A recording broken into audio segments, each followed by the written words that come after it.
Inside waste-to-energy boilers, extreme conditions attack boiler tubes, causing rapid thinning and unplanned outages. The first pass takes the brunt, facing high temperatures, chlorides and acidic flue gases.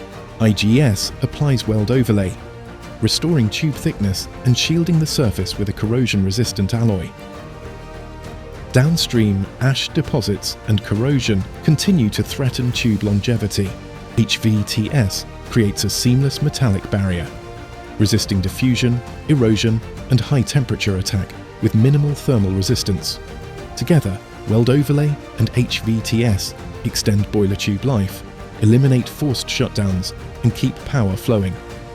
With over 35 years of experience and thousands of successful applications, IGS protects your assets globally.